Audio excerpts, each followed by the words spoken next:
ရှင်ကိုကျွန်မတို့ဖခင်ရှင်ကောင်းမြတ်ပါတယ်ဆိုပြီးတော့ကျွန်မတို့ကြွေးကြော်ကြရအောင် 1 2 3 ဖခင်ရှင်ကောင်းမြတ်ပါတယ်ဖခင်ရှင်ကောင်းမြတ်ပါတယ်ဖခင်ရှင်ကောင်းမြတ်ပါတယ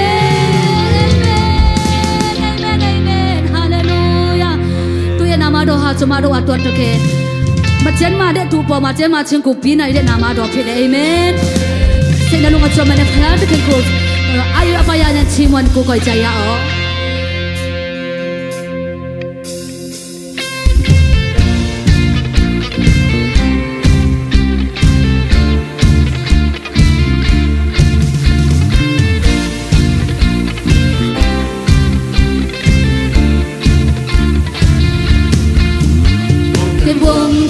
ရှင်ဖယားနာမတော်ရဲ့မဲ့ခြင်းများတယ်ကောင်းကင်ဘုံခြင်းရှင်ဖယားနာမတော်ကိုယ်နဲ့ပြေဝါတယ်ကောင်းကင်ဘုံခြင်းရှင်ဖယားနာမတော်ရဲ့မဲ့ခြင်းဝါကောင်းကင်ဘုံခြင်းရှင်ဖယားအာမင်ဟာလေလုယာနာမတော်ရဲ့မဲ့ခြင်းများတယ်Boke bote shempaya, namado tune biwari.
ချင်းကိုပြတဲ့နာမတော်ဖြစ်တယ်ချမ်းသာခြင်းကိုပြတဲ့နာမတော်ဖြစ်တယ် Oh hallelujah amen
ကိုတော်ကိုယေရှုတဲ့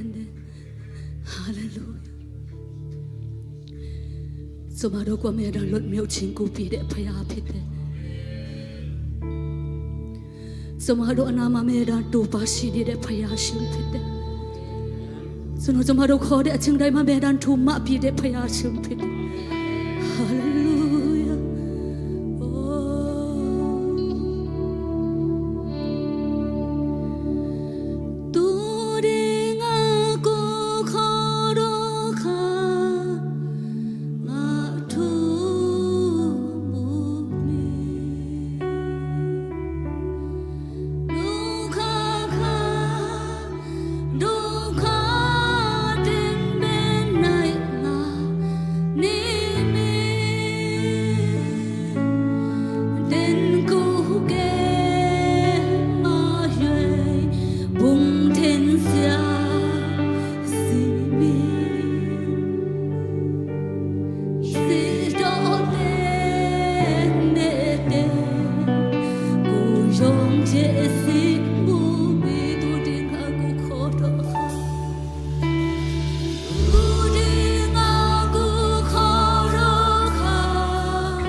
梦mai ca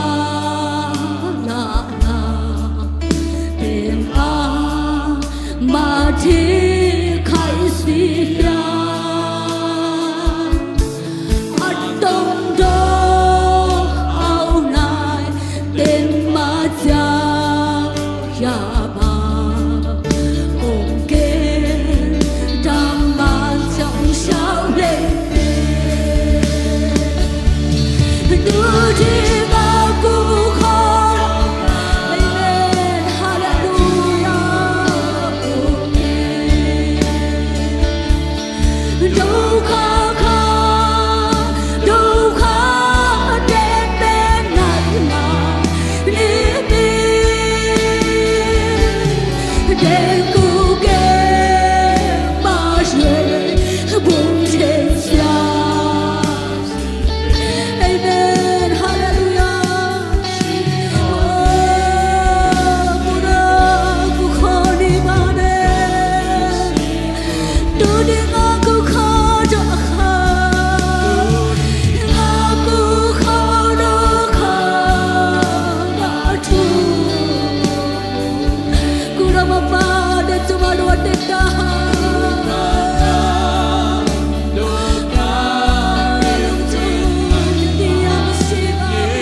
比的情马表人情，古比的培养偏的，哦，咕噜咕叽苏的嘞，哈利路亚，罗尼那么偏，来的情马，偏西的培养，咕噜咕叽苏的嘞，哈利路，哈利路亚，咕噜咕叽苏的嘞。ငါကူခေါ်လို့ငါထုံးပြီးစုပြီးတော့ကျမတို့အပေါ်မှာကတိပြီးတဲ့ဖခင်အမေရိကတိတည်နေတဲ့ဖခင်ဖြစ်တဲ့အတွက်ကြောင့်ကိုတော့ကိုကြည်စုတဲ့အာမင်ဟာလေလုယာ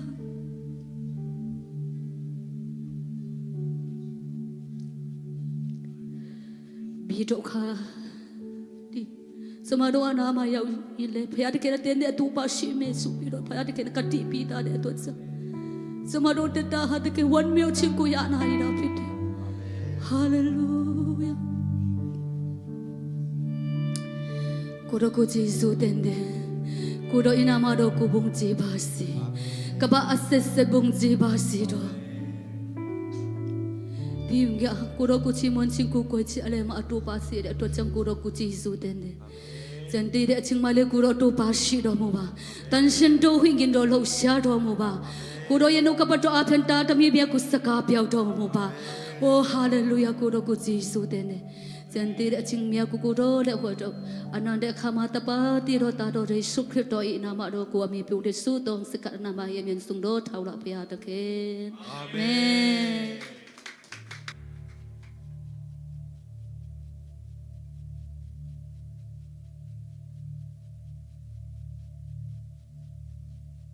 ။ဟာလေလုယာဟာလေလုယာအားလုံးကိုတိတဖန်ပြန်လဲကြိုဆိုပါရစေကျမတို့စီမှာ calling to သောဖခင်ရှိတာဖြစ်တယ်အာမင်အာမင်ကျမတို့ဘလို့အခြေအနေမျိုးပဲရောက်ပဲနေရာမှာပဲဘလို့ဒုက္ခမျိုးပဲကြုံအဲ့ဒီဖခင်ကိုခေါ်ရအောင်နော်ကျမတို့ဘေးမှာရှိတဲ့တငယ်ချင်းကိုရင်ဖွင့်လိုက်လို့ရှင်လေခဏလေးတော့ပေါ့သွားတယ်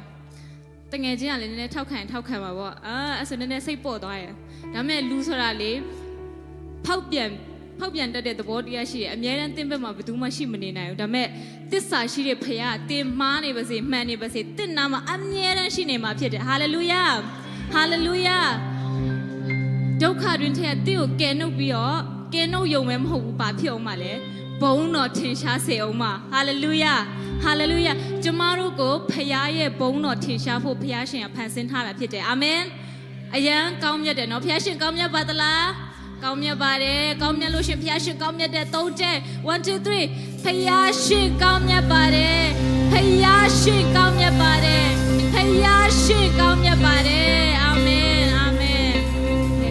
ဆိုကျမတို့ဒီနေ့လူငယ်မြန်မာစီစဉ်မှာပထမဆုံးလာရောက်ပါဝင်ပါတယ်ဆိုတဲ့သူများရှိခဲ့တယ်ဆိုလို့ရှိရင်ကျေးဇူးပြုပြီးတော့လက်များထောင်ပေးလို့ရမလားမသိဘူးကျမတို့ကြိုဆိုချင်တာဖြစ်ပါတယ်ဟုတ်ပြီဟိုမှာညီကိုတယောက်ရှိတယ်ကျေးဇူးပြုပြီးမတည့်ရက်ပေးလို့ရမလားပြီးတော့ကျမတို့ရဲ့ဒီနေ့ကျမတို့ကိုနှုတ်ကပတ်တော်အဖြစ်ခေါ်အားပေးမဲ့ဆရာမြန်မာနိုင်ငံနေလာတဲ့ဆရာ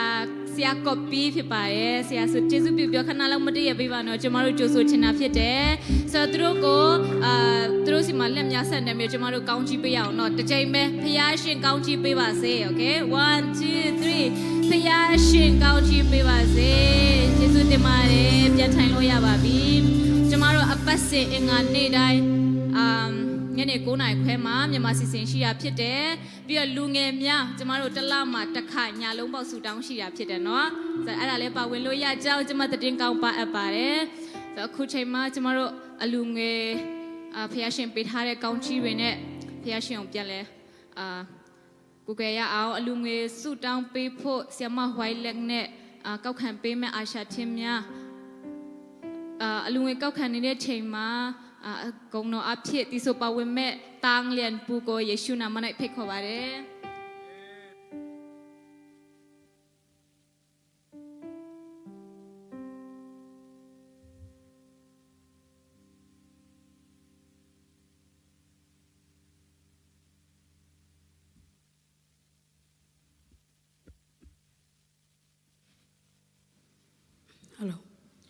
အလိုဝေမြနာချေရောင်မေတ္တာရှင်ဖရာကိုရောကိုရှိမွန်ပါ၏ယနေ့ည မြန်မာစီစီမာလေကိုရောကိုအတစ်တဖန်ဝပြကိုကိုနေတော့ခွန်ပြီးတော့ကြောင့်ကိုရောကိုချီမွန်ပါ၏ဒါသမီးတော့ကောင်းချီပြီးသူ၍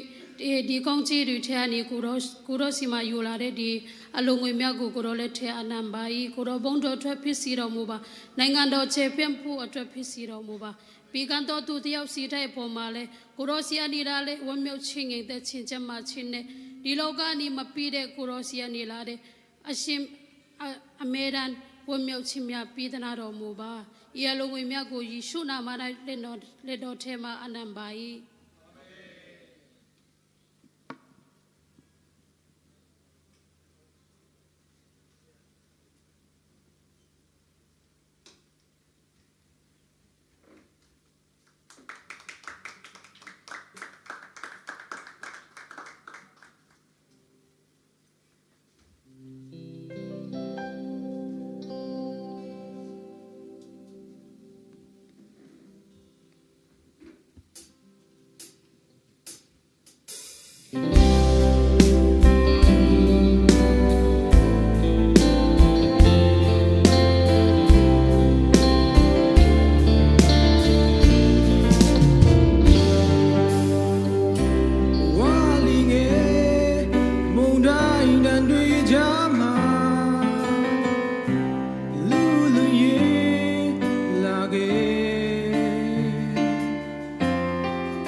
记的蓝想起来吧。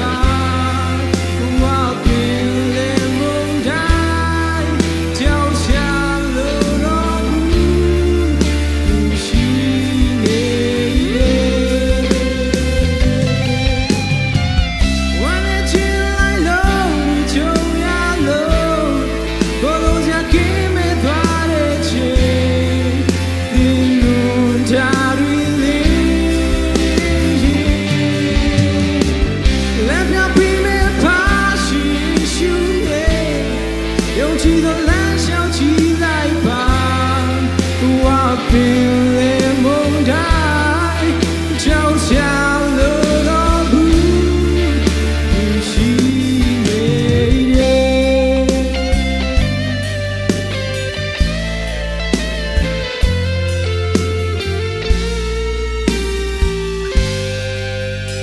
现在就谁跟你们谁？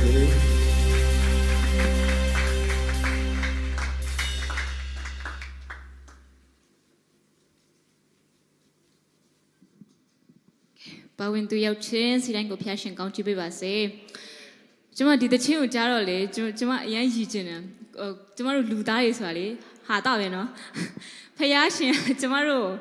ဗာလေဝင်ထုတ်တွေရှိရယ်နင်တို့စိတ်ညစ်စရာရှိရယ်ဆိုလို့ရှိရင်သူ့ကိုပေးပါလို့သူ့တယ်ပေးမယ်သူ့ဖြည့်ရှင်းမယ်ပြောထားတော့ကျမတို့ကလေဘယ်သူမှလည်းမခိုင်းမဲနဲ့ဇွတ်ကြီးဟာငါဒုက္ခရောက်လိုက်တာငါကွာအရင်တဲ့ထားဇွတ်ကြီးတဲ့ထားတော့တခါကြလို့ရှိရင်ကျမတို့မှအဲ့ဒီဖျားကိုဒီတိုင်းပေးလိုက်ရုံပဲကိုယ့်ရဲ့ဝင်တာတွေကိုပေးလိုက်ရုံပဲကိုကျမတို့ကဇွတ်တွေထမ်းပိုးထားတာနော်တခါကြလို့ရှိရင်ရီရရယ်နော်ကျမတို့ဆိုတော့ဒီနေရာမှာလေးသောဝင်နဲ့လာခဲ့တဲ့သူများရှိခဲ့တယ်ဆိုလို့ရှိရင်ဒီကနေ့အပြန်လန်းမှာပေါ့နော်ပေါ့ပါလွတ်မြောက်ခြင်းနဲ့ပြန်သွားရတော့အခွင့်ကိုဖျားရှင်ကောင်းချီးပေးပါစေဆိုတော့အစီအစဉ်ပြီးရဲ့ချိန်မှာလက်ဖက်ရည်နဲ့မုတ်ရှိပါတယ်ခန္ဓာကိုယ်အာဟာရတော့ပါထိုကဲ့သို့ပဲကျမတို့ဝိညာဉ်ခွန်အားကိုပေးမဲ့ဆရာကော်ပီကိုဖိတ်ခေါ်ချင်တာဖြစ်တယ်ဆရာတော့ကျမတို့စီမှာလာတာဒီဟာပထမဆုံးတော့မဟုတ်တော့ဘူးပေါ့နော်ဆိုတော့ကျမတို့အရင်ရင်းနှီးနေပြီဖြစ်တဲ့အတွက်ကြောင့်မို့လို့ဆရာကို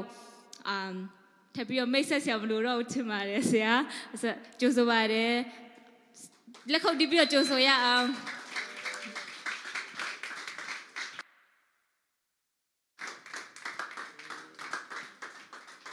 အာမင်အာမင်ဘုရားရှင်တာရွတ်ပုံကြည့်ပါစေဒီနေ့မှာကျတော့ကျွန်တော်ကမြန်မာရှေ့ရှင်လာပြီးခဲ့တဲ့နှစ်တုန်းကဆိုရင်တော့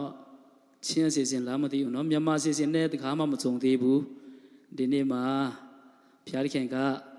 မြန်မာလိုပေါ့เนาะမြန်မာလိုဝတ်ပြုတဲ့နေရာပါသူရဲ့ကိုပတ်တော်သူရဲ့ကောင်းမြတ်ခြင်းအချောင်းကိုပြန်လဲပြီးမဝင်ငါဖို့အတွက်ဘုရားခွင့်ပေးတဲ့အခါမှာဘုရားရဲ့နာမတော်ကိုချီးမွမ်းတယ်ပြီးမှဒုတိယချက်အနေနဲ့ဆိုရင်တော့ကျွန်တော်တို့ရဲ့ဘာသာဖြစ်တဲ့ဆရာလျံဘိုးရှာပိတာပေါ်မှာတော်၎င်းမူတော်ဆောင်ဆရာရှမများအားလုံးအပေါ်မှာတော်၎င်းကျွန်တော်တို့အသင်းတော်ထဲမှာရှိကြသောယုံကြည်သူအားလုံးအပေါ်မှာလေကျေးဇူးတင်ကြောင်းဖော်ပြလိုပါတယ်ရောက်ရှိတိုင်းဘုရားရှင်ကောင်းချီးပေးပါစေဆိုတော့ကျွန်တော်ဒီနေ့နှုတ်ကပတ်တော်ကျွန်တော်မတော်ခင်လေးမှာနှုတ်ကပတ်တော်မဝင်မြခင်လေးမှာကျွန်တော်အရာဆိုတဲ့တခြင်းနဲ့ဂုဏ်တော်ချီးမွမ်းခြင်းတယ်ဆိုတော့အဲ့ဒီတခြင်းကဘာဖြစ်လို့ကျွန်တော်ချီးမွမ်းဒီတခြင်းအပြင်ဘုရားကိုချီးမွမ်းခြင်းတာလဲဆိုတဲ့အခါမှာကျွန်တော်တို့အမိသားစုမှာတက်တည်ရှိတယ်ဒီတခြင်းအပြင်ဘုရားခင်ကကျွန်တော်တို့ကိုစကားပြောနေတာဖြစ်တယ်ဆိုတော့လုံးဝအချင်းနေဆိုးနေတဲ့ကိုဗစ်ကာလ2021ရန်ကုန်မှာလုံးဝကိုဗစ်ပြန်ထန်တဲ့အချိန်ရတဲ့သူအားလုံးကများတော်ဖြင့်ခေါ်တော်မူခြင်းခံကြတယ်အသက်ရှုံးတာများတယ်ပေါ့နော်အဲ့ဒီအချိန်မှာကျတော့ကျွန်တော်ကိုယ်တိုင်ကဘုရားခင်ဒီဟာကိုကြုံခွင့်မပေးနဲ့ဒီဟာနဲ့လွဲစေပါဒီကိုဗစ်ဗိုင်းရပ်စ်နဲ့လွဲစေပါဆိုပြီးမှကျွန်တော်အချင်းခါဆုတောင်းခဲ့တယ်တော့ပြီးမဲ့လေဘုရားခင်ကတော့ဒီလမ်းကိုပဲလျှောက်ခိုင်းတယ်ကျွန်တော်ရဲ့ဆုတောင်းတန်ကိုဒီလိုက်ပြောမယ်ဆိုရင်တော့နားမငြောင်းဘူးအဖြေမပြေးဘူးကိုဗစ်ဗိုင်းရပ်စ်ရတဲ့အခါမှာကျွန်တော်ကလုံးဝခုနမရချင်မှုကိုတော့ဆိုပြီးမှလုံးဝစိတ်ပြတ်တယ်လုံးဝမရချင်မှုတရားရတယ်ဆိုရင်တော့လုံးဝမျောလင်းချက်မရှိတော့ဘူးတည်တာများတယ်ဆိုတဲ့အခါမှာစိုးရိမ်တယ်မကြုံချင်မှုကိုတော့ ဒီဟာနဲ့လွဲစီပါဆိုမဆုတောင်းခဲ့တဲ့အရာဆိုတော့ကိုဗစ်ရတဲ့အခါမှာလုံးချက်ချင်းပဲကျွန်တော်ကစိတ်ပြတ်တယ်စိတ်အားငယ်ပြီးမှလုံးဝအားမရှိတော့ဘူးလုံးဝအားမရှိတော့တဲ့ချိန်မှာကျွန်တော်ကတယောက်တည်းလိုမျိုးစဉ်းစားတယ်ဘုရားသခင်ဘာဖြစ်လို့ကျွန်တော်အဲ့လိုမျိုးဆုတောင်းရက်သားနဲ့ဘာဖြစ်လို့ဆုတောင်းတာကိုနားမညောင်းတာလဲဘုရားဒီလိုလဲပေါ့နော်အမျိုးမျိုးစိတ်ထဲမှာတွေးတယ်ကျွန်တော်အဲ့ဒီအချိန်မှာပဲထူးခြားစွာနဲ့ကျွန်တော်တို့ TV ကနေဖွင့်ထွက်လာတဲ့အတန်ကပါလဲဆိုတော့ဘာတခြင်းလဲဆိုတဲ့အခါမှာဒီအရာဆိုတဲ့တခြင်းအဲ့ဒီ chorus လေးရောက်တဲ့အခါမှာအရာကိုတော်ကြောင်းတာပေါ့နော်ကိုတော်အတွက်တာဖြစ်တယ်ကိုရဲ့ဘုန်းတော်အတွက်တာဖြစ်စေပါဆိုတဲ့စကားလုံးလေးရှိတယ်ဒီတခြင်းကဆရာဆောင်ပြီးကိုယ်တိုင်ဆက်ထားတဲ့တခြင်းဖြစ်တယ်ဆိုတော့အဲ့ဒီယာကကျွန်တော်ကိုဘယ်လိုစကားပြောလဲဆိုတော့ငါသားရေတဲ့ဘုရားသခင်က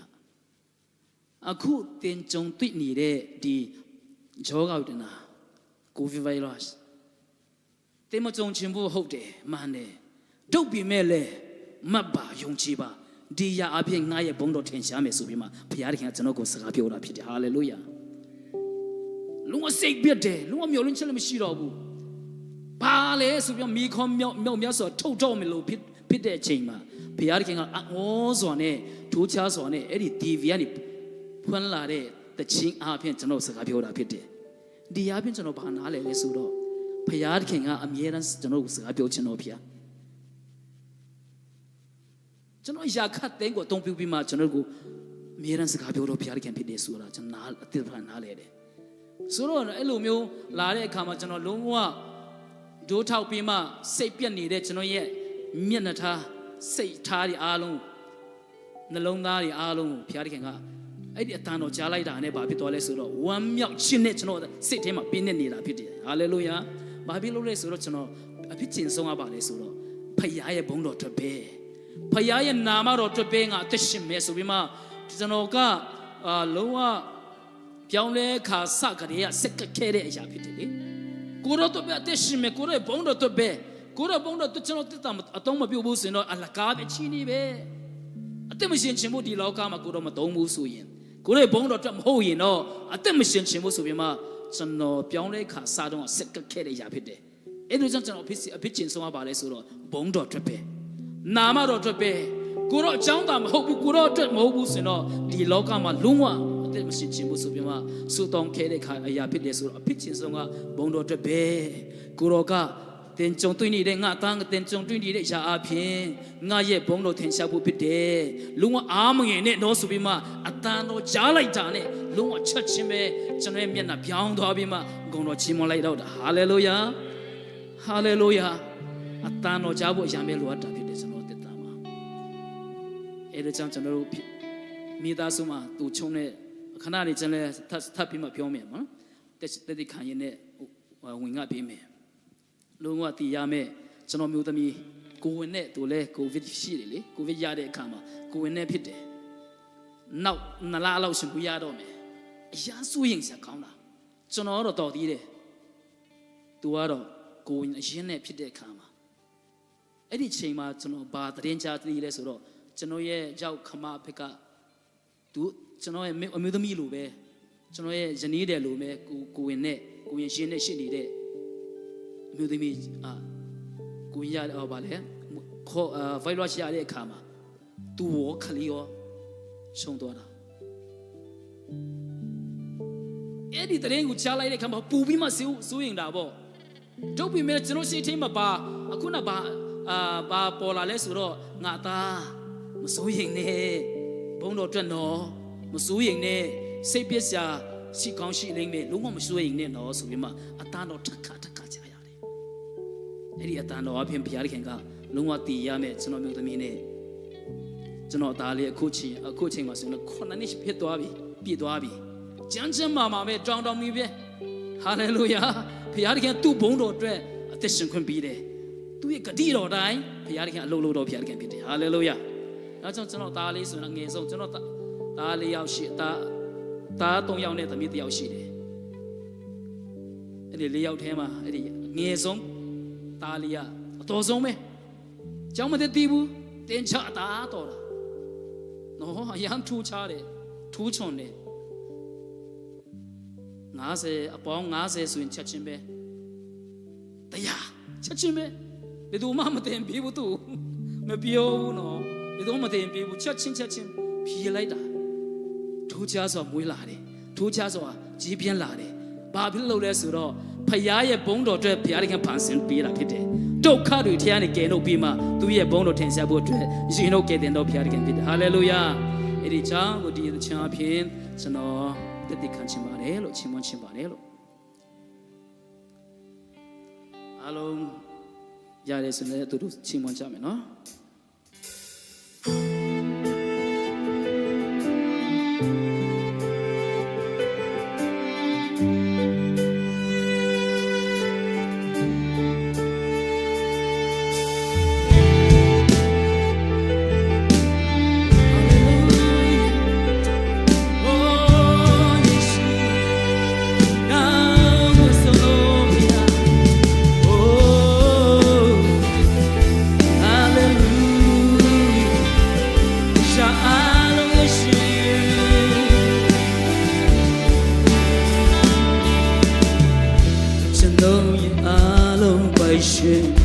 ကျွန်တော်အရွှေနောက်ခဲ့တဲ့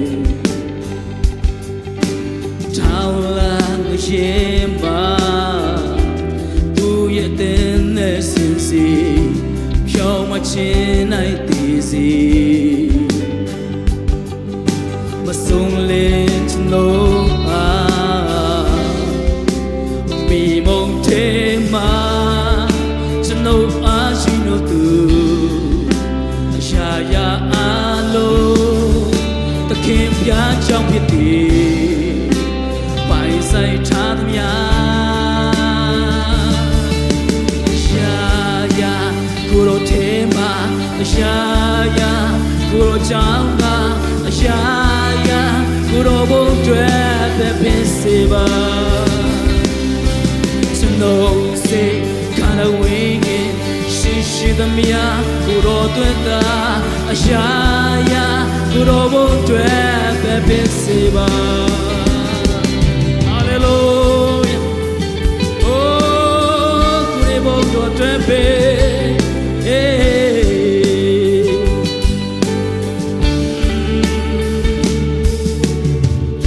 ကျွန်တော်ရဲ့အားလုံးပိုင်ရှင်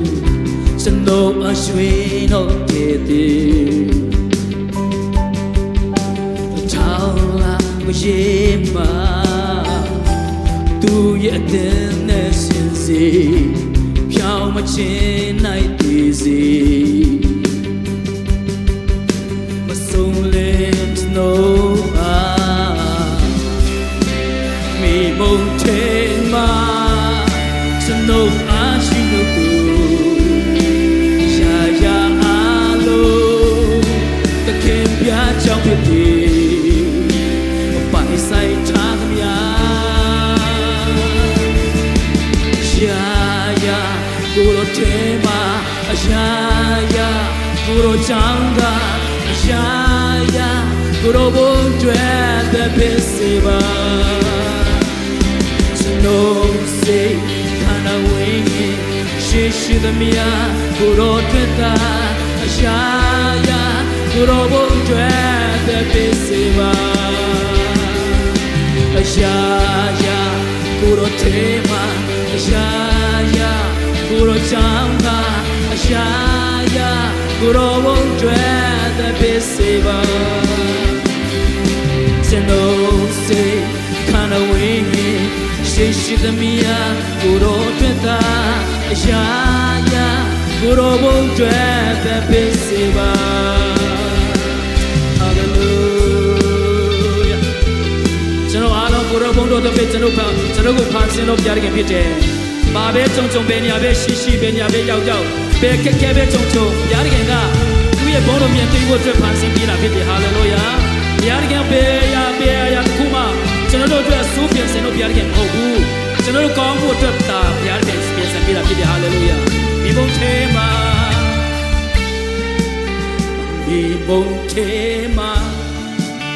ကျွန်တော်အားရှိလို့သူအရာရာအားလုံးသခင်ပြကြောက်ဖြစ်တယ်ပိုင်ဆိုင်ထားများမိမုန်ထဲမှာမိမုန်ထဲမှာ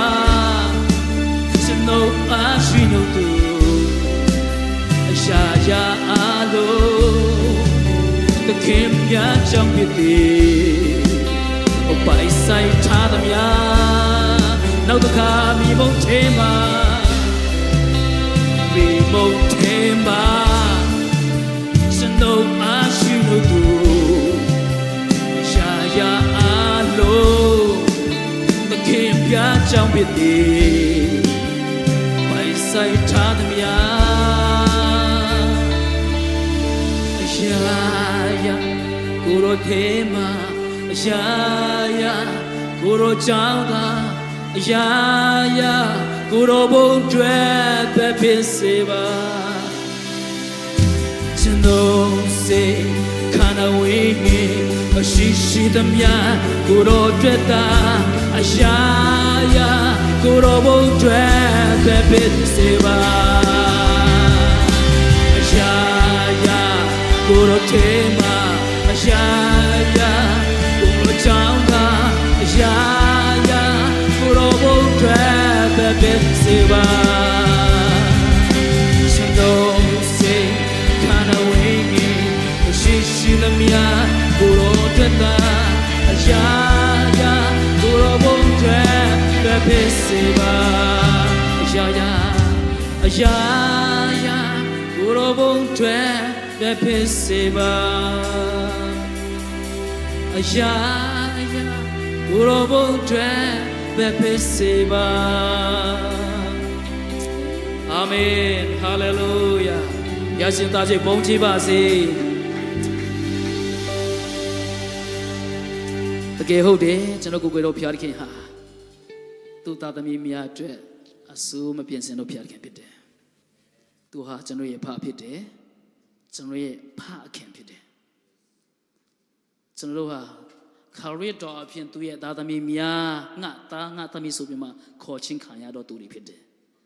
အိမ်တော်သားများဖြစ်တယ်အဲ့ဒါကြောင့်ကျွန်တော်တို့တာမတ်ကလေးစဉ်းစားရင်လေဘာဆိုရင်ရှိလို့လဲဘာကြောက်ရှိလို့လဲကြောက်စရာကောင်းတဲ့ဒီလောကကြီးထဲမှာလုံးဝပူပင်တော့ကရောက်စရာကောင်းတဲ့ဒီလောကကြီးထဲမှာတက်ရှင်နေတဲ့ချိန်မှာဖဖရားတခင်ကျွန်တော်ကိုယ်ကိုယ်တော်ဖရားတခင်ကမကြောက်နေတော့ငါသားနေရတိုင်းပြောနေတာဖြစ်တယ်မကြောက်နေတော့ငါသားအတင်ကြုံတွေ့နေတဲ့ရာခတ်သိန်းဟာကျွန်တော်ငါရဲ့ဘုန်းတော်တက်ဖြစ်တယ်ဆိုတာလုံးဝယုံကြည်ပါဆိုပြီးမှဘုရားသခင်အမြဲတမ်းကျွန်တော်တို့စကားပြောတော့ဘုရားသခင်ဖြစ်တယ်ဟာလေလုယာအခုနကျွန်တော်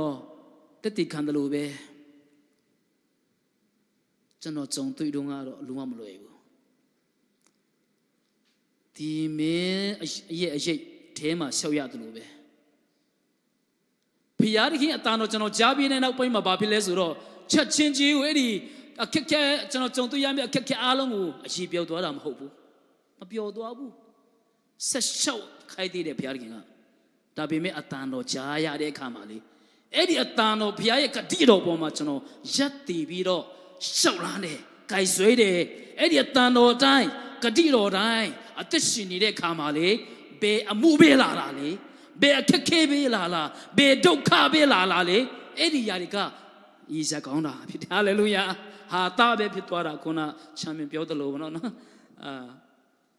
ဌာနခုနညီမလေးပြောတဲ့အတိုင်းပဲကျောင်းသက်တာမှာကဖျားနဲ့သွားရအောင်လေနော်အာမင်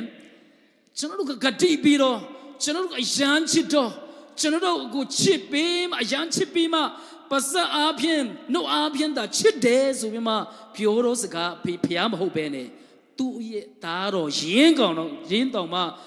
နှမျောချင်းလုံးဝမရှိပဲနဲ့ကျွန်တော်တို့အတွက်ပြီးတော့ဖျားခင်ဖြစ်တယ်လေအဲ့လောက်ထိကျွန်တော်ကိုချစ်ချင်းမြတ်တာကပြတာလေအဲ့လောက်ထိတက်တီထူတော့ဖျားခင်လေဘာဖြစ်လို့ကျွန်တော်တို့ကြောက်ရွံ့နေအောင်ပါလဲအာမင်ဘာဖြစ်လို့စိုးရင်နေရအောင်ပါလဲအနာဂတ်အတွက်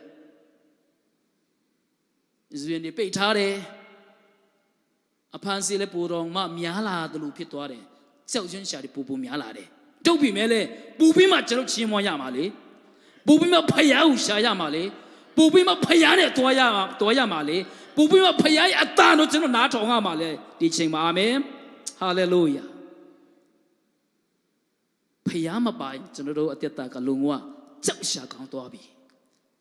ရမ်းမော်မိုက်ထဲမှာအမိုက်ဆုံးတော့အမောင်ဆုံးတော့အချိန်ဖြစ်သွားပြီ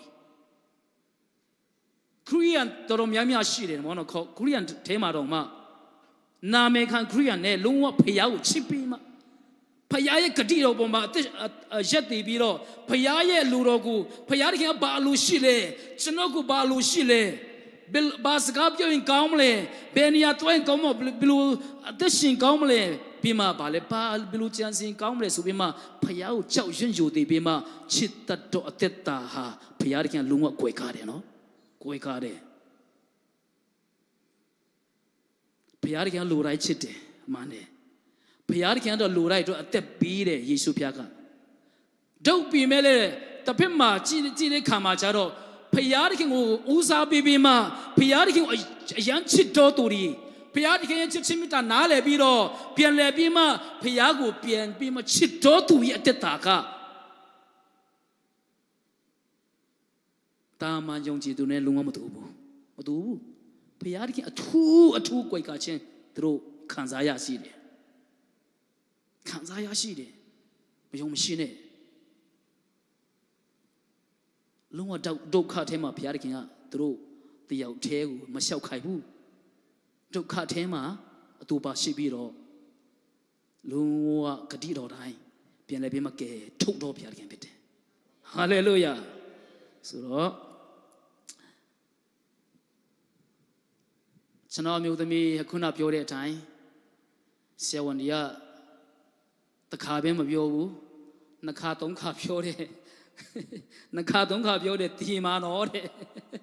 တယောက်တီမာနော်တဲ့ဘိုက်ထဲမှာရှိတဲ့ခလေးမဟုတ်ရင်သူ့အမေနှစ်ယောက်လုံးလွတ်မြောက်ဖို့တော့မမျော်လင့်နဲ့တဲ့အတီပြောတာဆရာဝန်တရားလည်းမတနာဘူးနော်အတီလာပြောတာကိုကလည်းကိုဗစ်နဲ့လုံးအားငယ်နေတဲ့အချိန်ဆိုတော့ပူပြီးမှအားငယ်အောင်လေစာတာမနာခါလေအထူးတိုက်တာနော်တိုက်ခိုက်တာလေအဲ့ဒီချိန်မှာစာတာမနာကတိုက်ခိုက်ခြင်းကျွန်တော်ခံရတဲ့အချိန်မှာလေဘုရားရဲ့ဂတိတော်အမြဲတမ်းဆွေးကြိုက်ဖို့လိုအပ်တယ်ကျွန်တော်တရားကတော့ခွန်အားလဲနေတယ်အဲ့လိုမျိုးကြုံပြန်ထပ်ပြီးမှကြုံရတဲ့အခါမှာဘုရားရဲ့ဂတိတော်ကျွန်တော်မကြိုက်ဆွေးဘူးဆိုရင်ကျွန်တော်သမီးသားစုလုံးတီကောင်းတည်နိုင်တယ်ခုချိန်မှာဒီလိုမျိုးသက်ရှင်ပြီးတော့ဘုရားရဲ့ကောင်းမြတ်ခြင်းတက်တီထိုးနိုင်မယ်မထင်ဘူး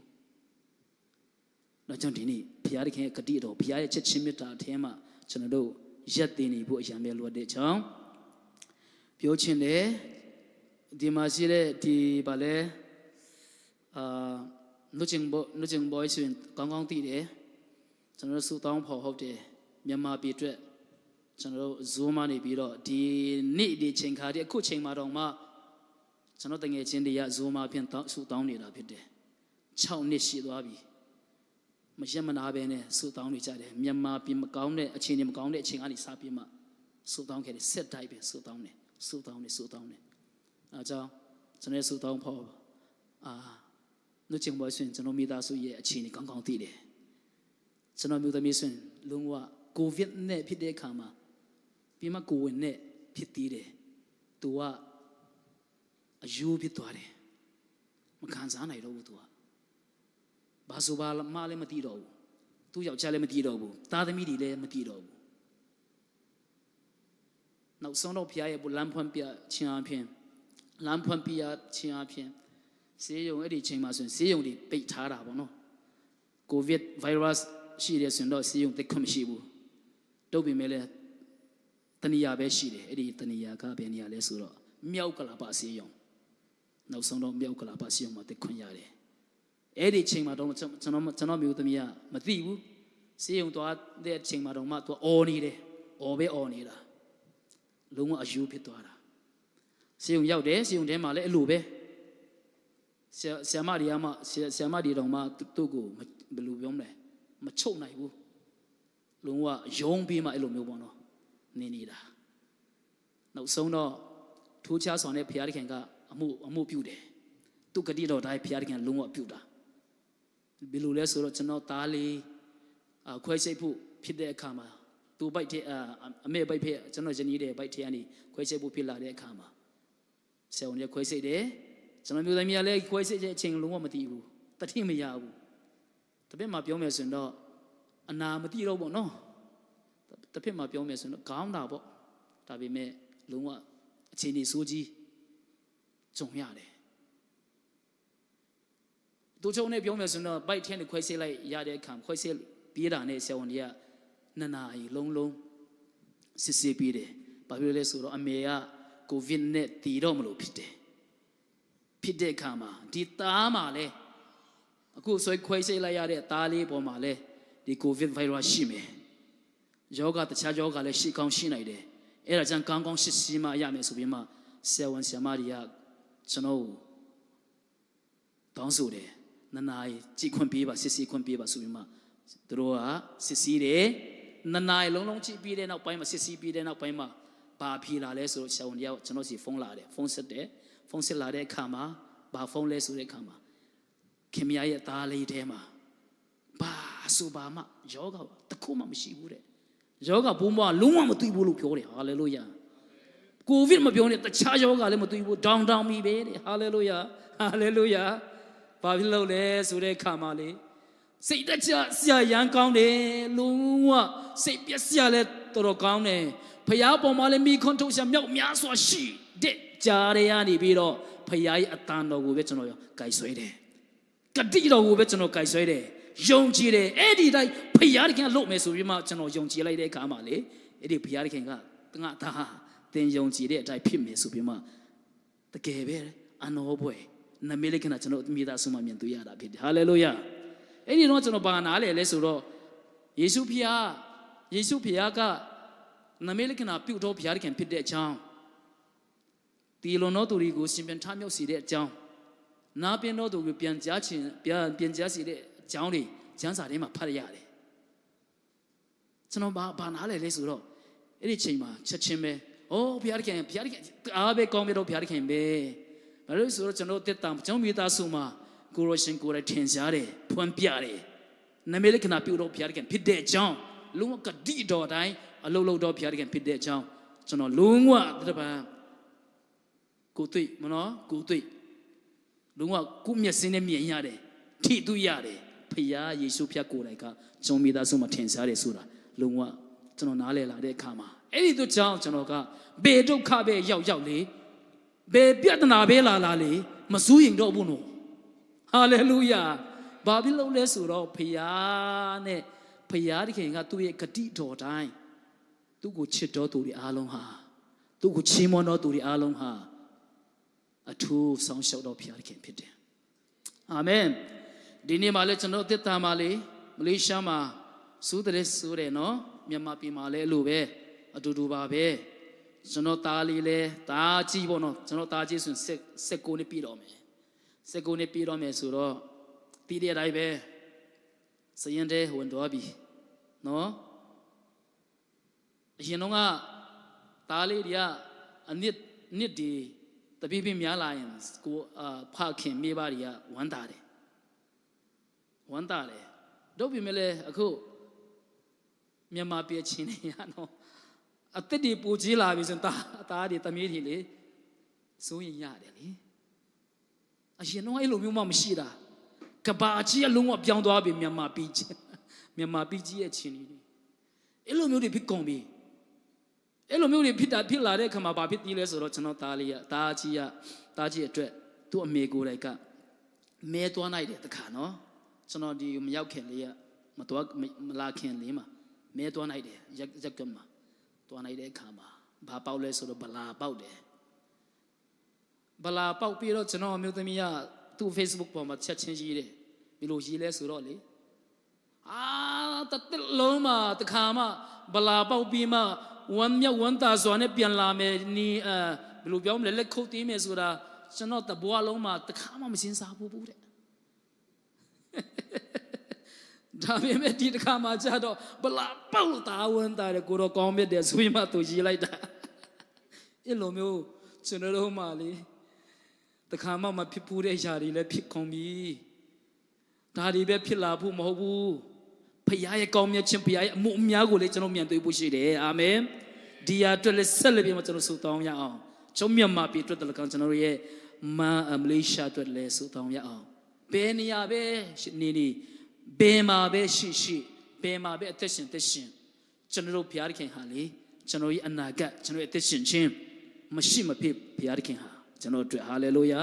အဲကြောင့်ဘုရားကိုလုံးဝပြစ်မထားဘုရားနဲ့ပဲအချိန်ယူဘုရားနဲ့ပဲတွာလာဖို့ကျွန်တော်ဒီနေ့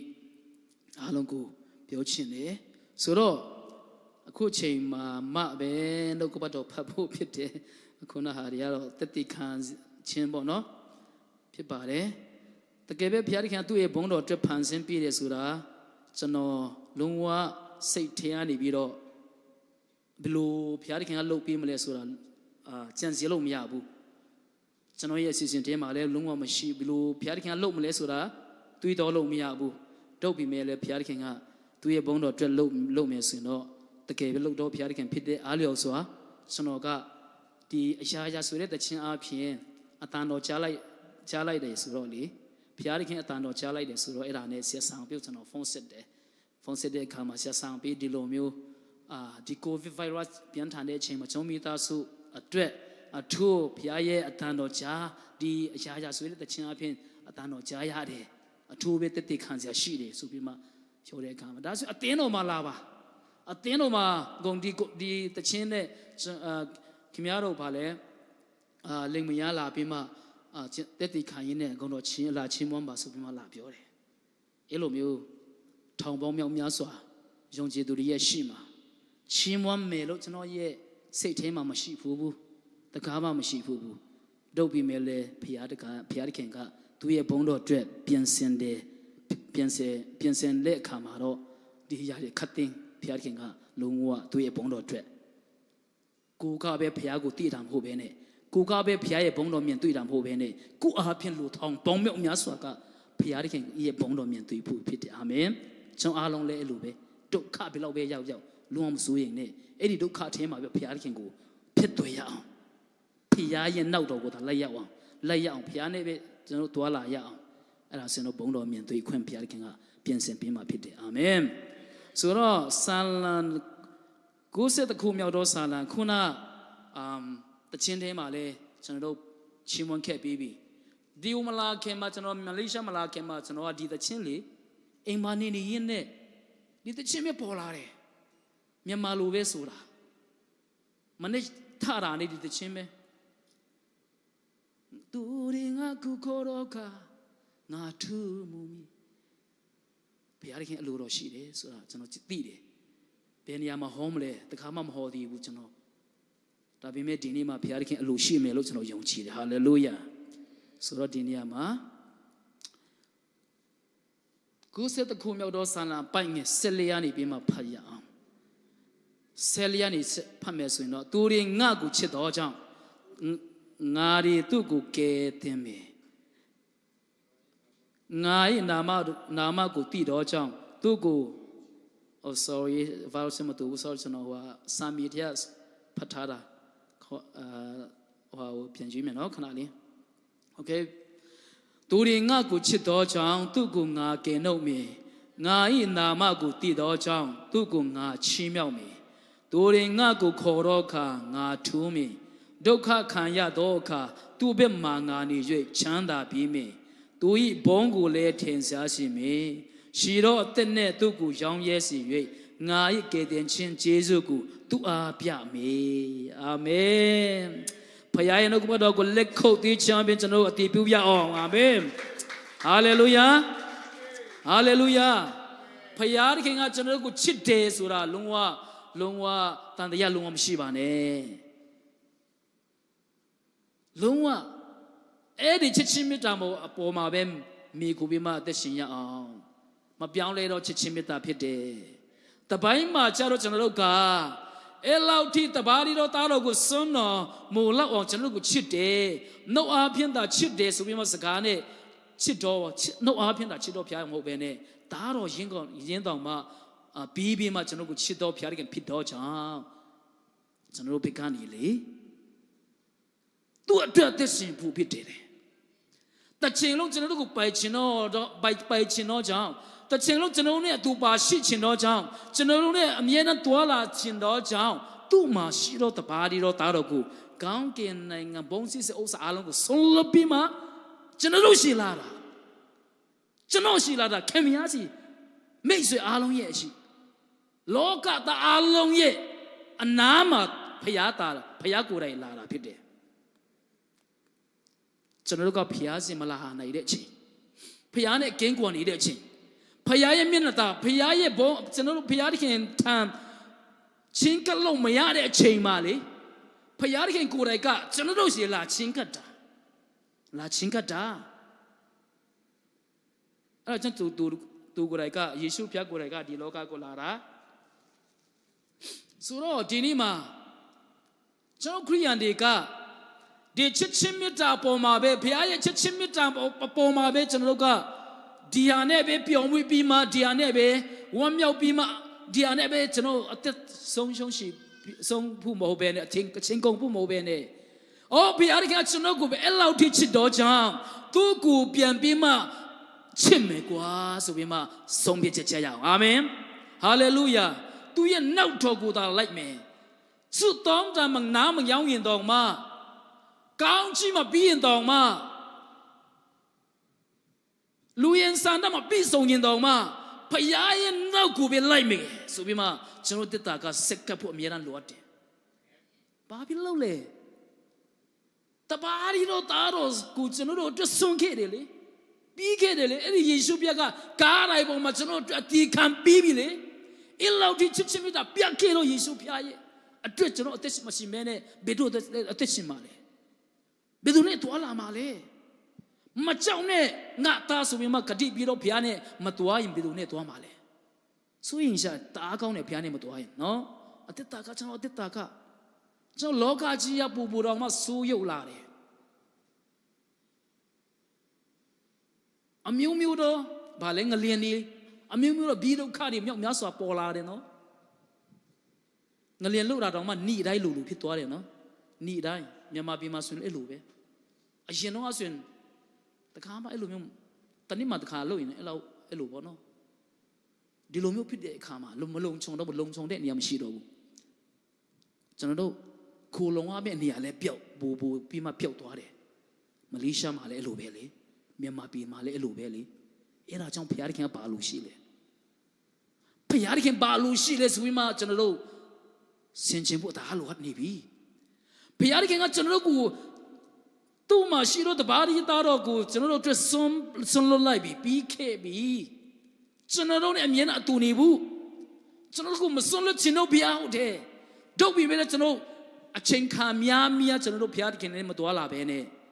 ကိုယ်လူအင်ဆန္ဒနဲ့တွားတယ်ရှောက်တယ်အသက်ရှင်နေစကားပြောတယ်ဒါကဘုရားသခင်ကလုံးဝမကြိုက်ဘူးဘုရားသခင်ကအဲ့ဒီဟာကိုအဲ့ဒီအပေါ်မှာဘုရားသခင်ကလုံးဝစိတ်ပြတ်တယ်နော်စိတ်မကောင်းဘူးနော်ကျွန်တော်အပေါ်မှာဘာဖြစ်လို့လဲဒါတော့ရှင်နဲ့ကျွန်တော်ကိုယဉ်နှုတ်တာလေဒါတော့ရှင်ကိုပေးပြီးမှကျွန်တော်ကိုကြည်တင်တာလေယဉ်နှုတ်တာလေ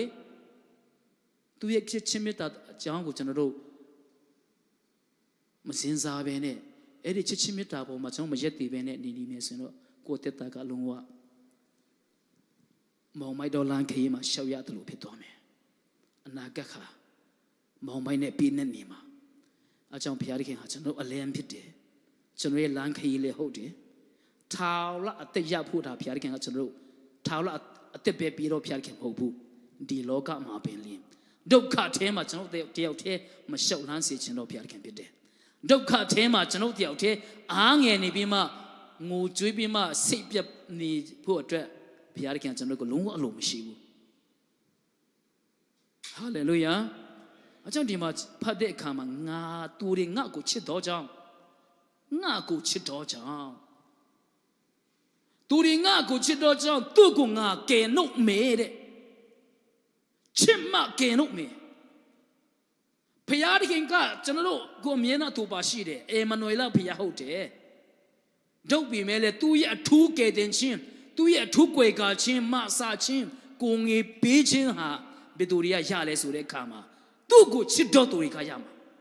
ဖယားကိုချစ်တော်ဖယားကိုဦးစားပြီးတော့သူတွေဖယားကိုဦးထိတ်ထားပြီးမှဖယားအတွက်ပဲငါရဲ့တည်ရှင်ချင်းငါရဲ့ပြောဆိုခြင်းငါရဲ့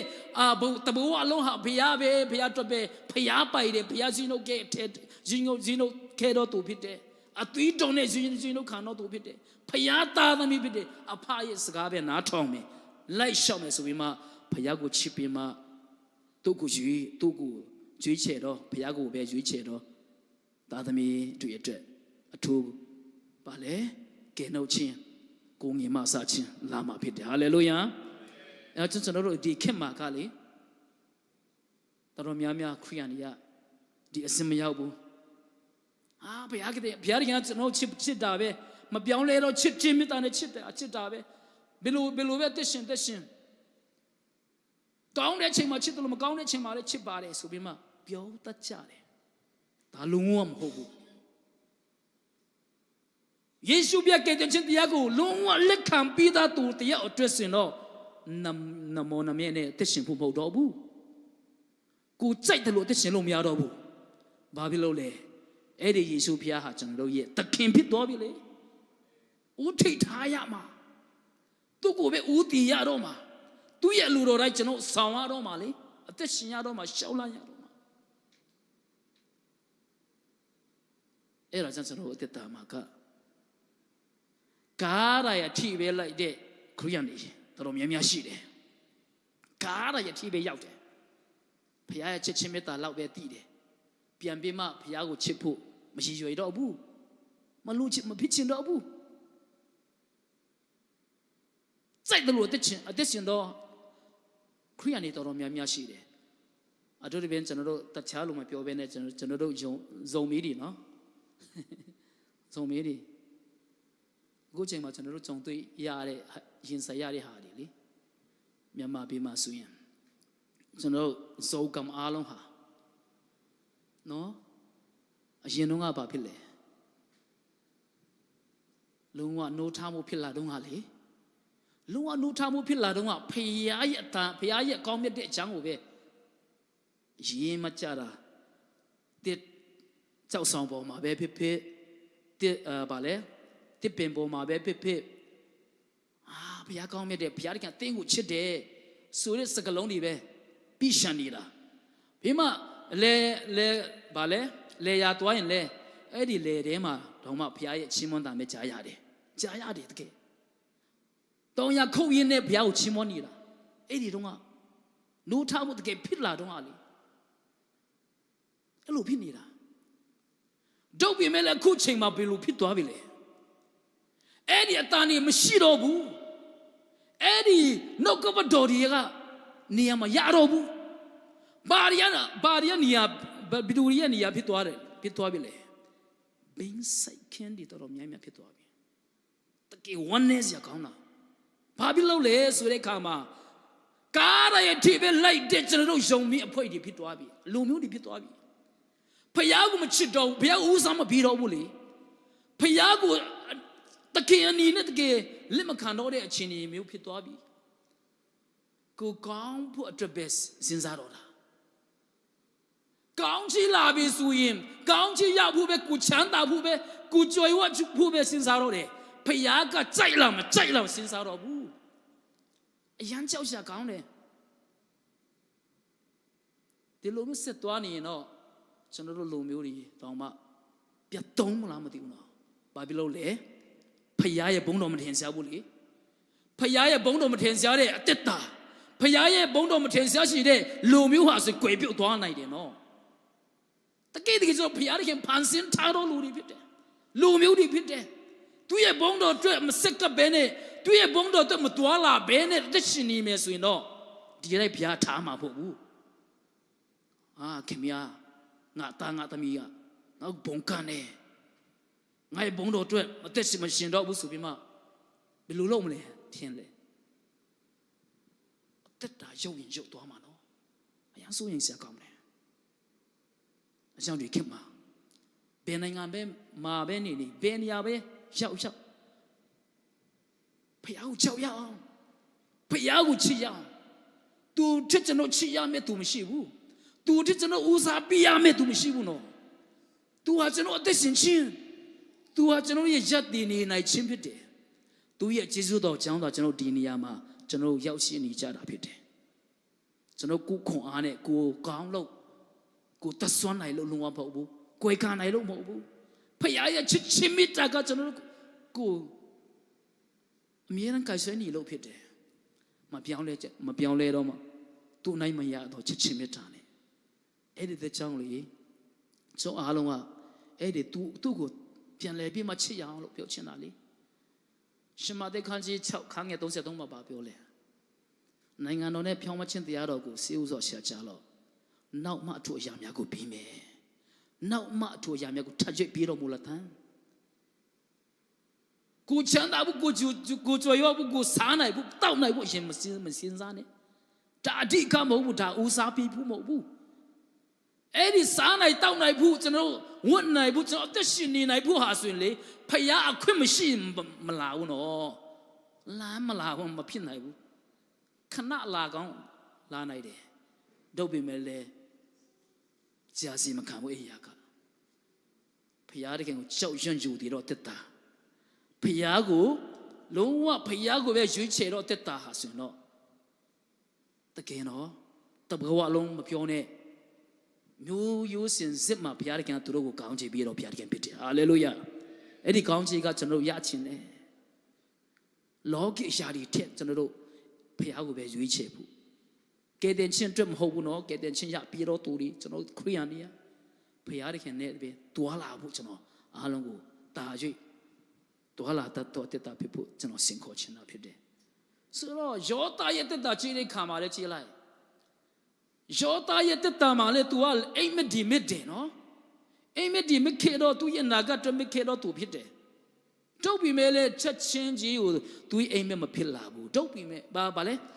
မဖြစ်လာသေးဘူးမရဘူးချက်ချင်းမဖြစ်လာဘူးမမြင်ဘူး तू လက်ထဲမှာပိုက်ဆိုင်ခွင့်မရှိခဲ့ဘူးအဲ့ဒီကြားထဲမှာမြောက်များစွာတော့ခြေလန်းအခက်ခဲတွေမြောက်များစွာ तू ရင်စရသေးတယ်သူ့ငေကိုရင်းနေတော့မှဗာလဲဝါဗာလဲဘာခေါ်လဲဆိုတော့ဒုံဆုံမဘာခေါ်လဲဒွန်းတဲ့ချတယ်နော်ကျွန်တော်တို့မြန်မာလိုမဖြစ်တဲ့ခါမှလေခါကျန်ပါလေဟာတယောက်ပြောတယ်မြန်မာစကားကုန်ပြီးကြည့်တာတယ်လို့ပြောတယ်ခါကျန်ကုန်တတ်တယ်နော်ပြောရင်နဲ့ဟာဘာလဲမစင်စားတတ်တော့ဘူးအာမေကျွန်တော်တို့မြန်မာလိုမွေးလာမှာတော့မွေးလာမှာမဟုတ်တာနော်ချင်းတွေကြီးပဲဖြစ်တဲ့အခါမှာဆိုတော့တွင်တဲ့ချချင်းခံရတယ်အမျိုးမျိုးတော့နေစစ်ချင်းတွေသူရဲ့အိမ်မက်ချက်ချင်းမပေါ်လာဘူးပြီးမှထောင်ချသေးတယ်ပြီးတော့ကျွန်တော်ပြောချင်တဲ့အရာကဘာလဲဆိုတော့ပိုတီဖာရဲ့မိန်းမက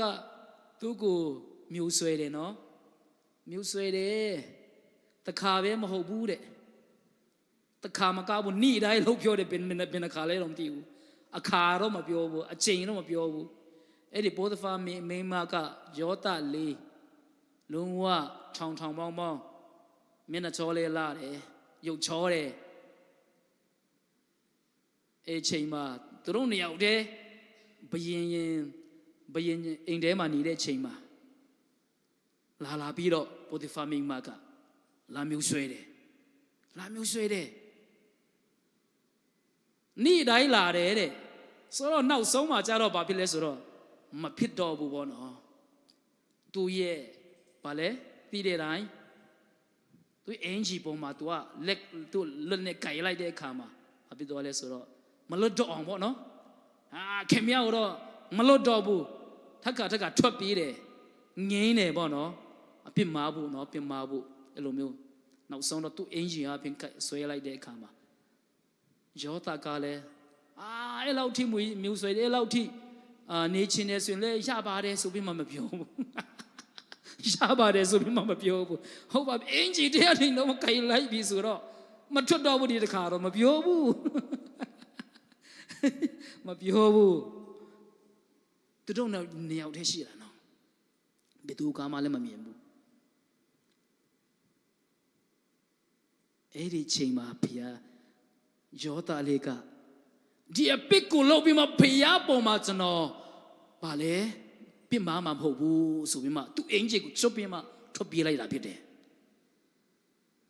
ထွက်ပြေးလိုက်တာဘယ်လိုစဉ်းစားလဲယောသလည်းဟာနော်တချို့လူတွေကတချို့လူငယ်တွေကတော့ဒီယောသလေးကတော့ကွာအခွင့်ကောင်းရရတာနဲ့ဆိုပြီးမှတခါတည်းစကားနားမထောင်ဘူး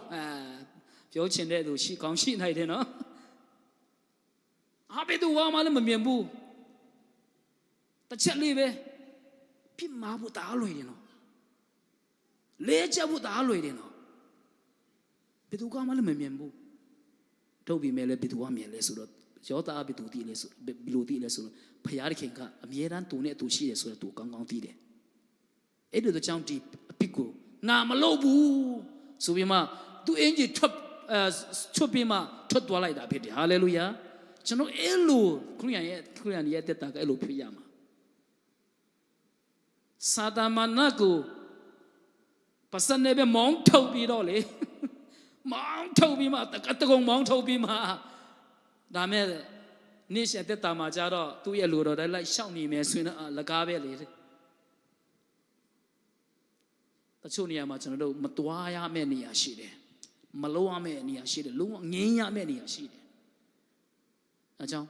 အဲ့ဒီချိန်မှာကျွန်တော်တို့ငင်းဆန်နိုင်ဖို့မကောင်းတဲ့အရာတွေကျွန်တော်ငင်းပင်နိုင်ဖို့ဖျားမကြိုက်တဲ့အရာတွေကိုကျွန်တော်တို့ဘီးဖယ်နိုင်ဖို့ဆိုရင်တော့ဘာအဖြစ်ကျွန်တော်တို့ငင်းပင်နိုင်ရမလဲဆိုတော့ဖျားကိုချစ်ခြင်းအဖြစ်ငင်းပင်နိုင်ရမှာဖြစ်တယ်ဖျားကိုမချစ်ဘူးဆိုရင်တော့ကြိုက်တယ်လို့အသက်ရှင်တဲ့လူတွေကဖျားကိုမချစ်တာကိုယ့်ရဲ့ဆန္ဒကိုလိုက်လျောတဲ့သူတွေကဖျားကိုမကြောက်ရွံ့ဘဲနဲ့စာတမန်ရဲ့လက်ထဲမှာအနှင်းချင်းခံတော့သူတွေဖြစ်တယ်။အကြောင်းဒီနေ့မှာဖျားခင်ကကျွန်တော်တို့ကိုပြောတယ်။သူတွေငါ့ကိုချစ်တော့ချငါကင်တော့မယ်။ဖျားရဲ့အထူးကယ်တင်ခြင်းဖျားရဲ့အထူးကယ်တော့ခြင်းမဆခြင်းလိုချင်တော့သူများဖြစ်တယ်ကျွန်တော်အားလုံးကအဲ့ဒီတော့ကြောင့်ကျွန်တော်တို့ချီးမွမ်းခြင်းအပြင်ဖျားကိုချစ်တဲ့အကြောင်းကိုကျွန်တော်ပြရအောင်။တမန်ကျမ်းစာဖတ်ဆိုခြင်းအပြင်ဖယားတခင်ငါချစ်တယ်ကျွန်တော်ချစ်တယ်ဆိုပြီးမှဒီတမန်ကျမ်းစာဖတ်ဆိုခြင်းအပြင်ပြရအောင်သူနဲ့အချိန်ယူပြီးမှဆုတောင်းခြင်းအပြင်ခရိယန်လုံးဝယုံကြည်ခြင်းနဲ့အားကြီးတော့သူတွေနဲ့ပေါင်းဖော်ပြီးမှများအတူတူနေခြင်းကိုကျွန်တော်တို့ပြုလုပ်ဖို့အတွက်အရန်ပဲလိုအပ်တာဖြစ်တယ်ခက်ဆိုးနေပြီလုံးဝခက်ဆိုးနေပြီဒီခက်ချင်းမှာကျွန်တော်တို့ဖျားတခင်နဲ့မတွားရင်တော့လုံးဝမလွယ်ဘူးအကြောင်းငါဤနာမကိုတည်တော်ကြောင်းသူ့ကိုချင်ငါချင်းမြောက်မယ်နာမတည်တယ်အဲ့ဒီဖျားတခင်ကချစ်ချင်းမေတ္တာဖြစ်တယ်ဂျေဟောဗာရှလုံလည်းဟုတ်တယ်ဂျေဟောဗာဂျီလေလည်းဟုတ်တယ်ဂျေဟောဗာရှာမာလည်းဟုတ်တယ်ဂျေဟောဗာနေစီလည်းဟုတ်တယ်ဖျားတခင်ဟာငါနဲ့အတူပါရှိတော့ဖျားငါကိုကေတင်တော့ဖျားငါကိုအမြဲတမ်းလူပြောမလဲခွန်အားကျွန်တော်ရဲ့ခွန်အားကိုအမြဲတမ်းပြတော့ဖျားခင်ဖြစ်တဲ့အကြောင်းဆိုပြီးမှဖျားရဲ့နာမဖျားဒီဘယ်လိုဖျားလဲဘယ်လိုမျိုးဖျားလဲကျွန်တော်အတွက်ကျွန်မအတွက်ကေတင်တော့ဖျားဒီနေ့ထိတရားကြည့်ရှုပြီးတော့ဖျားခင်ဖြစ်တယ်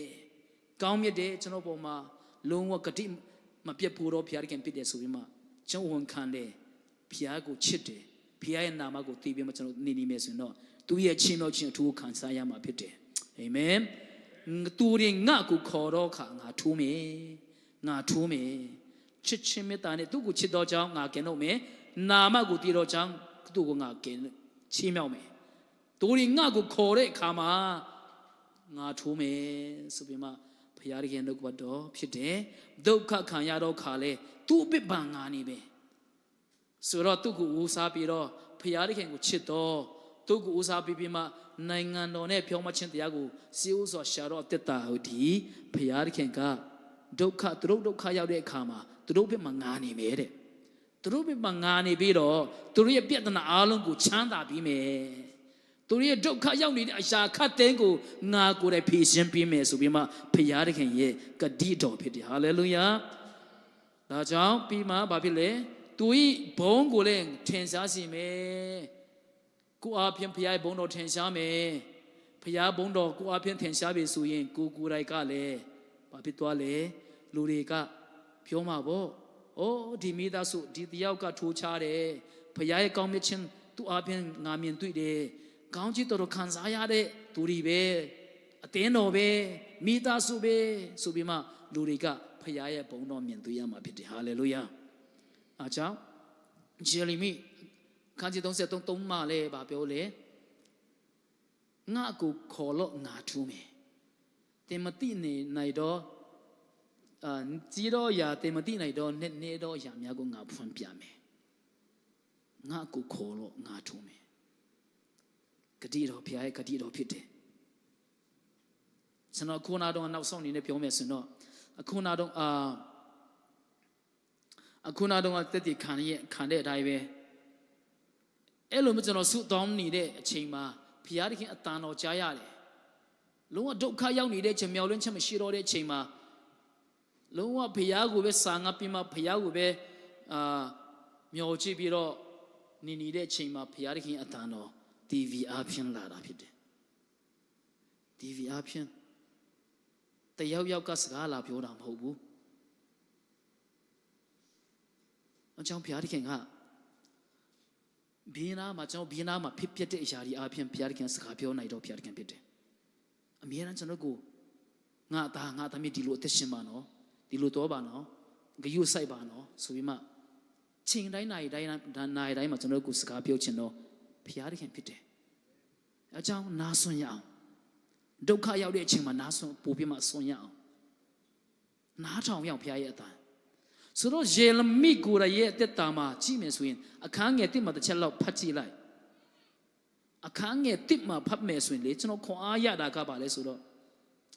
ယေရမိကသူ့ရဲ့အိယာပေါ်မှာကောင်းကောင်းအိတ်ဆက်နေတဲ့ချိန်သူနေတဲ့ချိန်လုံးဝအိမ်ထဲမှာလုံးဝကောင်းမွန်နေတဲ့လှပနေတဲ့အိမ်ထဲမှာနေတဲ့ချိန်မှာဘုရားရဲ့အတန်တော်ကြားတာလုံးဝမဟုတ်ဘူးသူကောင်းစားနေတဲ့အချိန်မှာဘုရားသခင်ကသူ့ကိုစကားပြောနေတာမဟုတ်ဘူးဘယ်ချိန်မှာစကားပြောလဲဆိုတဲ့အခါမှာတစ်မှာဂျေရမိဒီထောင်ဝင်းထဲမှာအချုပ်ခံလျက်နေရသောအခါထာဝရဘုရားရဲ့နှုတ်ကပတ်တော်ဒီဒုတိယအချိန်ရောက်လာရွေးတယ်ဒုက္ခရောက်နေတဲ့အချိန်မှာထောင်ဝင်းထဲမှာနေအချုပ်ခံနေရတဲ့ချိန်မှာမတက်မတာရှိနေတဲ့ချိန်မှာဘုရားသခင်ကိုယ်တိုင်ရဲ့ကယေရမိကိုလာပြီးမှစကားပြောတာဖြစ်တယ်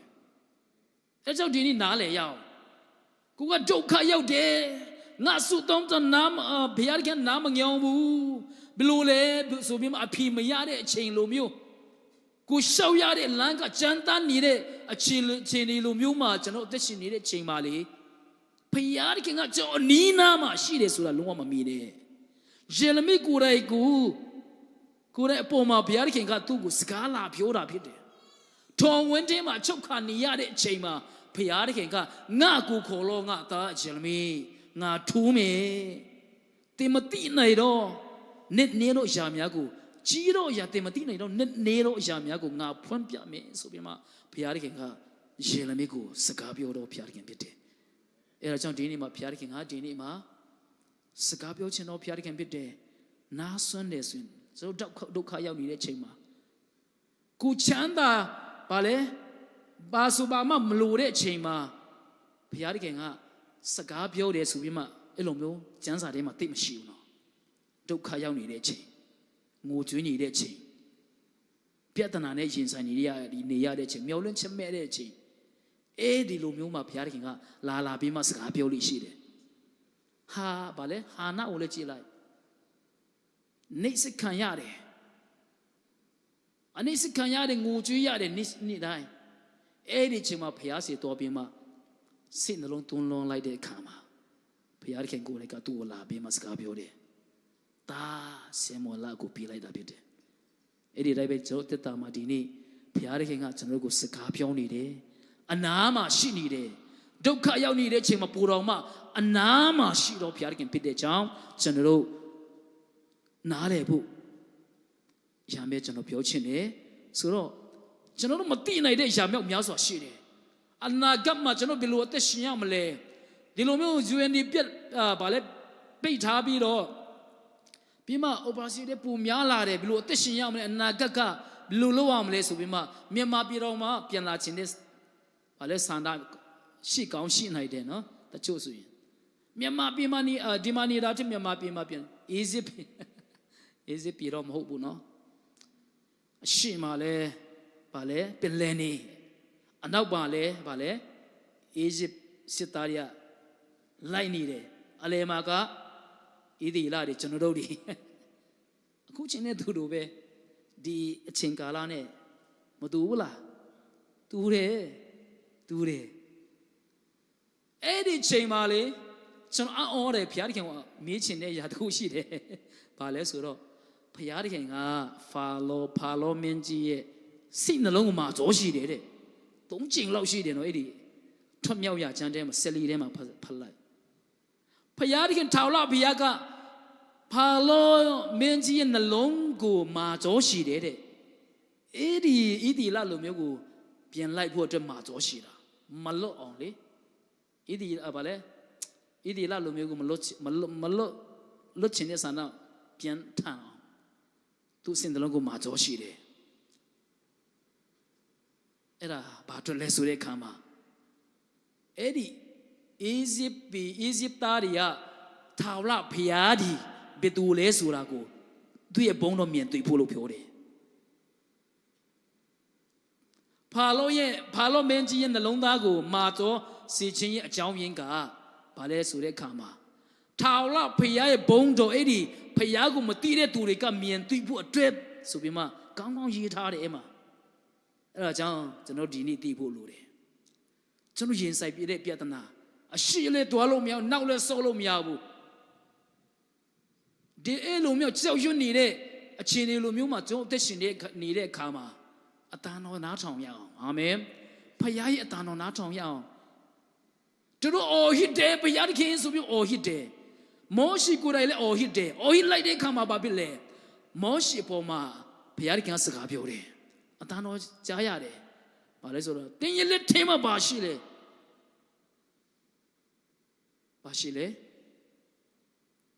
တော်ဝိရှိတယ်တော်ဝိကိုပင်လယ်နီပေါ်မှာဘာလဲဗန်လိုက်ပါနော်ပင်လယ်နီပေါ်မှာဘာလဲချလိုက်ပါပေါ့ဘာလဲဘယ်လိုပြောမလဲဆိုတဲ့အခါမှာဘုရားသခင်ပြောတဲ့အတိုင်းမောရှိကိုယ်တိုင်ကလုပ်တဲ့အခါမှာဘာဖြစ်လဲလုံးဝလမ်းပြောက်ဆုံးနေတဲ့လမ်းမရှိတော့တဲ့နေရာမှာဘာဖြစ်သွားလဲလမ်းဘုရားသခင်ပြင်ဆင်ပေးတယ်လေအဲ့ဒီဘုရားကကျွန်တော်တို့ဘုရားမဟုတ်ဘူးလားအဲ့ဒီဘုရားကကျွန်တော်ဘုရားမဟုတ်ဘူးလားလုံနိုင်တော့ဘုရားလေတတ်စွန်းနိုင်တော့ဘုရားလေလမ်းမရှိတော့တဲ့နေရာမှာလမ်းဖွင့်ပြနိုင်တော့ဘုရားသခင်ကျွန်တော်တို့ကိုအယမ်းချစ်သေးတယ်အယမ်းချစ်တယ်လို့ပြောတယ်တော့ဘုရားသခင်လည်းဟုတ်သေးတယ်တတိနဲ့ကျေးဇူးတယ်တင်တော့ကိုဆိုပြီးမှဂတိတော်လည်းရှိသေးတယ်တို့ပြင်မဲ့ကျွန်တော်ကသူနဲ့မတွားချင်ဘူးခုဆန္ဒတိုင်းပဲတွားချင်တယ်ခုလမ်းကိုချောင်းမယ်ဘုရားမပန်လဲရတယ်ဆိုပြီးမှတွားရတဲ့သူမြောက်များစွာရှိနေသေးတယ်အဲ့လိုမျိုးခေါင်းမာနေမယ်ဆိုရင်တော့ကိုကဘုရားသခင်ရဲ့ဘုန်းတော်မြင်တွေ့ရမှာမဟုတ်ဘူးဆိုတာဒီနေ့ကျွန်တော်ကောင်းကောင်းသိဖို့လိုအပ်တယ်အာမင်အကြောင်းဒီနေ့မှာဘုရားသခင်ကကျွန်တော်တို့ကိုမဆုံးလွတ်ခြင်းတော့ဘုရားသခင်ဖြစ်တယ်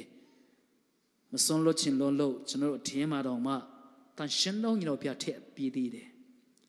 ဗိမာန်တော်အနေနဲ့ကျွန်တော်ခန္ဓာကိုယ်ကိုဗိမာန်တော်အနေနဲ့နေရာချပြီးမှတန်ရှင်းတော်ကြီးတော်ဘုရားကိုကျွန်တော်တို့အထင်း၌ကျွန်တော်အထင်း၌ကင်းဝတ်စီတော်ဘုရားသခင်ဖြစ်တယ်ဘာဖြစ်လို့လဲကျွန်တော်တို့နဲ့အမြဲတမ်းတွားချင်တော်ဘုရားမို့လို့သူကိုပဲဦးထိပ်ထားဖို့အလိုတော်ရှိလို့သူနဲ့ပဲတွားချင်တော့နှလုံးသားဘုရားသခင်ရဲ့နှလုံးသားဖြစ်တယ်သူဖန်ဆင်းထားတဲ့လူတွေနဲ့အမြဲတမ်းပေါင်းဖော်ချင်တော့အတူတွားချင်တော့အချင်းယူချင်တော့ရှောက်လန်းချင်တော့ဘုရားသခင်မို့လို့တန်ရှင်းတော်ဘုရားကိုကျွန်တော်အထဲမှာချကင်းဝတ်စီတာတွေ့ကပ်နေပြီကျွန်တော်လုံးဝအဲ့ဒီတန်ရှင်းတော်ဝိညာဉ်တော်နဲ့ကျွန်တော်တို့ကင်းကွာလို့မရတော့ဘူးအဲ့လောက်ထိဘုရားသခင်ကျွန်တော်ကိုချစ်တာအဲ့လောက်ထိဘုရားသခင်ကျွန်တော်ကိုဂရုစိုက်တာအဲ့တော့ကျွန်တော်သူ့ကိုပဲကြွေးချယ်ရအောင် သူ့ကိုပဲကျွန်တော်တို့ဦးထိပ်ထားရအောင်သူ့ကိုပဲချစ်ရအောင်အေးလိုမျိုးအသက်ရှင်နေမယ်ဆိုရင်တော့ကိုယ်အသက်တာမှာကိုလိုချင်တဲ့အရာတွေအားလုံးကထပ်ရွေ့ပြီးတော်မူလာတဲ့ဆိုပြီးမှရှင်မာတဲ့ထဲမှာနှုတ်ကပတ်တော်ရှိတဲ့အတိုင်းဘုရားခင်ကိုယ်တိုင်ကကျွန်တော်အတွက်လာမယ့်အနာဂတ်မနေ့ပြန်ပါဖြစ်မလဲမသိတော့များလဲပဲဘုရားခင်ကိုယ်တိုင်ကကျွန်တော်ရဲ့အနာဂတ်လမ်းတိုင်းမှာသူတွားနေပြီးတော့သူကောင်းဆုံးပြင်ဆင်ပေးမှဖြစ်တယ်သူရဲ့ကောင်းမြတ်ခြင်းသူရဲ့ကယ်တင်ခြင်းသူရဲ့မဆခြင်းသူရဲ့ဘုန်းတော်ဘုရားခင်ကိုယ်တိုင်ကကျွန်တော်ကိုမြင်တွေ့ခွင့်ပေးမှဖြစ်တယ်ဟာလေလုယာရောက်ချေတိုင်းပေါ်မှာဘုရားရှင်ကောင်းချီးပေးပါစေအားလုံးကျွန်တော်တို့မတရားပြင်မှာ worship team တွေလာပြီးတော့ကျွန်တော်တို့အခုနတခြင်းကိုပဲကျွန်တော်တေဆိုချင်းမွန်းရအောင်နော်သူတွေငါ့ကိုခေါ်တော့ခါငါထိုးမယ်သူပဲမငါနေမယ်ဆိုပြီးမှဂတိပေးထားတော့ဘုရားခင်ဖြစ်တယ်နမောနမဲနဲ့ကျွန်တော်အသက်ရှင်ဖို့လုံးဝမဟုတ်တော့ဘူးဒီခက်ချင်းမှာကဘုရားခင်ကကျွန်တော်ကိုဘာလို့ရှိလဲကျွန်တော်တက်တာကိုအဲ့လောက်ထိကျွန်တော်ကိုချစ်ပြီးမှကယ်တင်တော့ယေရှုဖျားသူပဲအသက်ရှင်မယ်ယေရှုဖျားကိုပဲချစ်မယ်အရာအားလုံးတဲ့ကိုယ်တော်ကိုပဲချစ်မယ်ဆိုပြီးမှကျွန်တော်စိတ်ဆုံးဖြတ်ချက်ချပြီးမှအတ္တပံကျွန်တော်အားလုံးစက်ကဆူတောင်းဖို့အတွက်အားလုံးမေတ္တာရက်ခံခြင်းနဲ့ဒီတခြင်းလေးကိုပဲကျွန်တော်ဒီဆိုမယ်စက်ကပ်မယ်တခြင်းမဲ့စက်ကပ်ဖို့မဟုတ်ဘူးနော်နေ့ရက်တိုင်းမှာနိုင်တဲ့စက်ကပ်တိုင်းမှာဖယားအတွက်ပဲအမြဲတမ်းစက်ကပ်ဖို့လိုအပ်တယ်ဖယားရဲ့ဘုန်းတော်အတွက်ပဲဖယားရဲ့အလိုတော်တိုင်းပဲဖယားရဲ့လမ်းကိုပဲကျွန်တော်အမြဲတမ်းရွေးချယ်တတ်တော်တက်တာဖြစ်ဖို့ဖယားရဲ့စိတ်နှလုံးတော်ကိုကျွန်တော်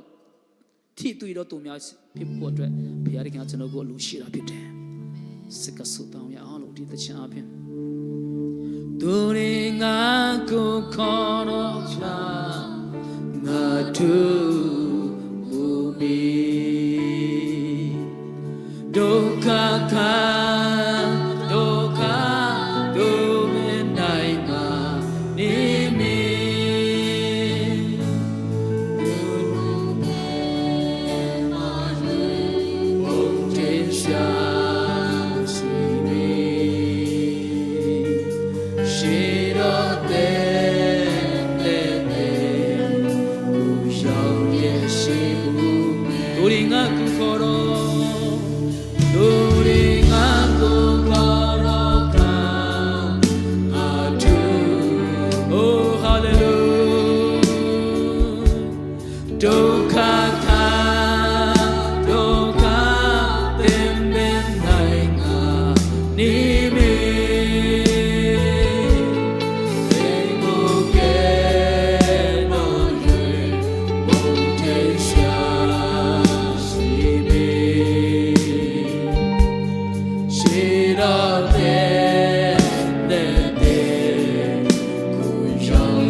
စက်ကကရမစက်ကချင်းတော့နှလုံးသားရှိတယ်ဆိုရင်တော့အရှိလာပြီးမှကျွန်တော်စက်ကဆူတောင်းရအောင်ကိုရိုနဲ့တာဆောင်းရှောက်လာမယ်ကိုရိုရဲ့လူတော်ကိုတော့ငါခံမယ်ကိုရိုကတော့ချစ်နေဆိုပြီးမှနှလုံးသားစိတ်ဆုံးပြချက်ချတဲ့လူရှိတယ်ဆိုရင်မှရှိလာပြီးမှအတူတူကဆူတောင်းစက်ကကြဖို့အားလုံးကိုဖိတ်ခေါ်ခြင်းတယ်ဟာလေလုယာသူရင်းငါကိုသူရင်းငါကိုကောအာမင်အာသူဘူမီဒုက္ခကံဘုသူကိုချစ်တော်သူရင်းကိုကဲတော့ဘုအတွက်ဒုက္ခကိုဆွေးချေတော်သူများအတွက်အထူးကဲတဲ့ဘုရားအတွက်တတိတော်ရှိတော်ဘုရားဖြစ်တယ်ဟာလေလုယာဒုက္ခရောက်တဲ့အချိန်မှာသူပဲမငါနေဘူးငါနေတယ်ဆိုပြီးမှဂတိတော်ပြီး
မကြောက်ရပါအာမင်ကောင်းကင်တမန်ဆောင်ရှောက်လေးမေကိုလိုကိုချစ်တော်သူတွေကိုဆောင်ရှောက်ဖို့အတွက်အမြဲတမ်းခဏပြီးတော့ပြရခဲ့ဟာလေလုယာရှရပါအိုးအာမင်ဟာလေလုယာဒုက္ခထာယဒုက္ခ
တတိနဲ့အမြဲတမ်းသိစုတော်ဖျား